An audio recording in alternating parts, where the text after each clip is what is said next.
Hi hello అండి అందరికీ welcome back to our channel. ఈరోజు వీడియో వచ్చేసి పుదీనా రైస్ అయితే చేస్తున్నాను. ఎలాగూ చేస్తున్నాను కదా మీతో కూడా షేర్ చేద్దామని వీడియో అయితే స్టార్ట్ చేశాను. యాక్చువల్గా ఇది మా పెద్దోడు అడిగిండు చేయమని, బాక్స్ తీసుకెళ్తా స్కూల్కి అని చెప్పేసి. సరే ఒకసారి ట్రై చేద్దాం, ఇంట్లో తిన్న తర్వాత బాగుంది అనుకుంటే బాక్స్ పెడదాము, మళ్ళీ బాక్స్కి బాగుండకపోతే ఎట్లా తినరు కదా అని ఇంట్లో అయితే నేను ట్రై చేశాను. తర్వాత నెక్స్ట్ డే అయితే నేను మళ్ళీ బాక్స్ కూడా కట్టాను, అదైతే నేను వీడియో ఏం తీయలేదు. అయితే ఇక్కడ వచ్చేసి పుదీనా అయితే తీసుకొచ్చాము, మార్కెట్ నుంచి పుదీనా కొత్తిమీర తీసుకొచ్చాము. అది కొంచెం ఇది కొంచెం కలిపి చేస్తే ఇంకా టేస్ట్ బాగుంటుంది, ఒక్కటే కాకుండా అండి. 2 టమాటా, పచ్చిమిర్చి, చెక్క, అల్లం పేస్టు, చెక్క, లవంగాలు, పుదీనా, కొత్తిమీర అయితే తీసుకున్నాను. పచ్చిమిర్చి, లవంగాలు, చెక్క వేసాను. ఇప్పుడు టమాటోస్ వేస్తున్నాను.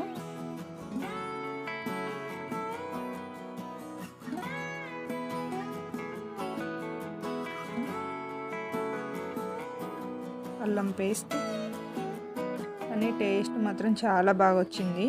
బాక్స్కి అయితే చాలా బాగుంటుంది, ట్రై చేయండి ఎవరికైనా నచ్చితే.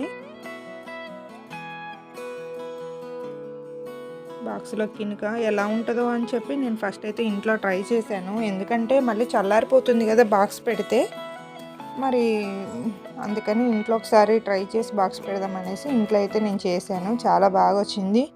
తర్వాత నెక్స్ట్ డే అయితే నేను మళ్ళీ చేసి బాక్స్ అయితే పెట్టాను వాళ్ళకి స్కూల్కి. ఇవ్వండి. తర్వాత జీలకర్ర అయితే వేసాను, నేను అక్కడ మర్చిపోయాను. కొంచెం గ్రైండ్ చేసిన తర్వాత పెరుగు అయితే వేసాను,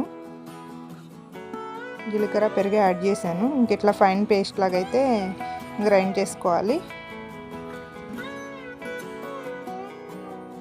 ఇంకా తర్వాత స్టవ్ మీద కళాయి పెట్టుకొని ఆయిల్ వేసుకొని కొంచెం జీడిపప్పు, పచ్చిమిర్చి, ఆనియన్స్ అయితే వేసాను.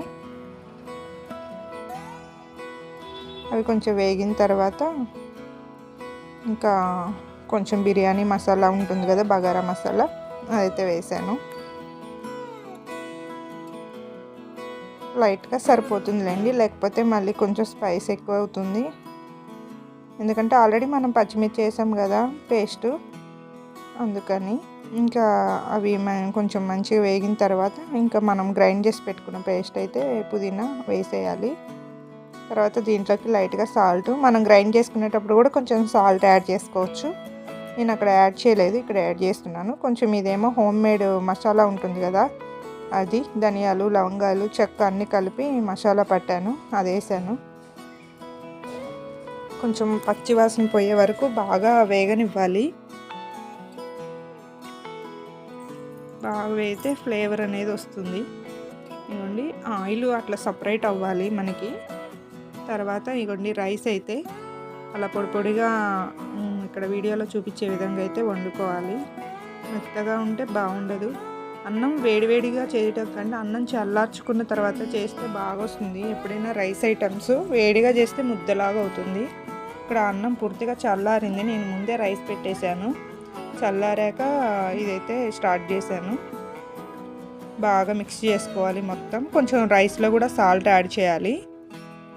తర్వాత నేను దాంట్లోకి రైతా అయితే చేశాను. కొంచెం ఆనియన్స్, పచ్చిమిర్చి, కొత్తిమీర, ఇంకా జీలకర్ర వేసి కొంచెం సాల్ట్ వేసి రైతా అయితే చేశాను. ఇంకా ప్లేటింగ్ చాలా సింపుల్ అండి, బాక్స్కి అయితే చాలా బాగుంటుంది. నచ్చితే ట్రై చేయండి. ఫస్ట్ టైం ఛానల్ చూస్తున్నట్లయితే ప్లీజ్ సబ్స్క్రైబ్ అయితే చేసుకోండి. పక్కనే బెల్ ఐకాన్ ఉంటుంది, అది క్లిక్ చేయండి. నేను పెట్టే ప్రతి వీడియో నోటిఫికేషన్ ఎవరికైతే వస్తుంది. పుదీనా రైస్ ఎలా ఉంది ఏంటనేది ఒక లైక్ చేసి కామెంట్ అయితే చేయండి. కానీ కలర్ఫుల్గా చాలా బాగా వచ్చింది. టేస్ట్ అయితే మాత్రం అసలు కాంప్రమైజే లేదు, సూపర్ వచ్చింది. బాక్సులకి చాలా బాగుంటుంది, ట్రై చేయండి ఎవరికైనా నచ్చితే.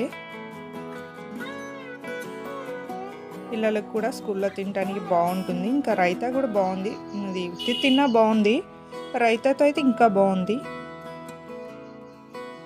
చూడండి కలర్ఫుల్గా చాలా బాగా వచ్చింది. ఇంకా నేను టేస్ట్ అయితే చేశాను, చాలా బాగా వచ్చింది. చాలా బాగుంది. థ్యాంక్స్ ఫర్ వాచింగ్ అండి.